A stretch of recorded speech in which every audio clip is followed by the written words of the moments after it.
Unajua nini hasa? Unajua sasa hivi nakuona na busy sana. Mimi sielewi unajua. Unajua mimi sipendi kukaa mbali na wewe unapojua. Mimi muda wote natamani niwe na wewe. Enjoy na wewe. Mimi nashinda kuelewa. Kwani shida ni nini hasa?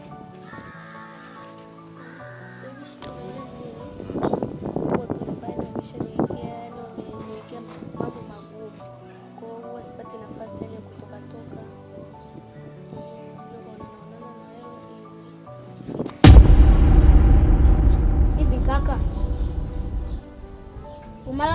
umalaya utaacha lini kaka? Kaka, kila mwanamke wewe unatembea naye utakuja kupata ukimwi kaka.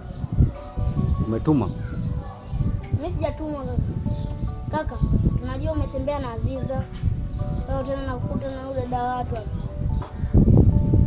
Hivi kazi hizo kupatia nyumbani umeshamaliza kuzifanya? Nimemaliza ndo maana nimekuja hapa.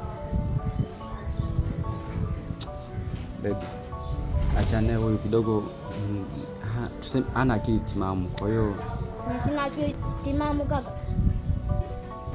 Hana akili timamu, ongea maneno mazito hivyo, mtoto mdogo huyo. Na kama hana akili timamu, hizo kazi kawezaje kuzifanya ulizompatia? Vipi? Right. Anakuuliza njia wapenzi. Hao wapenzi nimewakuta anaongea au hapo kwenye mission ya kimahaba. Sio wapenzi kaka. Wapenzi! Mimi sina hata mahusiano naye. Kwanza hata simjui, ndo namuona leo. Hii pia si njia hii. Hapana. Unadanganya mimi? Hapana. Kaka, alikuwa nilimuuliza tu kwamba kwa Mzegazi ni wapi, akaniambia ni pale. Mtu kuna kwa Mzegazi anatembea sehemu. Unaweza kuita masiara? Hapana. Wewe umeacha shule kwa sababu ya wanaume wanapaka bleach. Hapana. Eh? Ulichoamua hivi?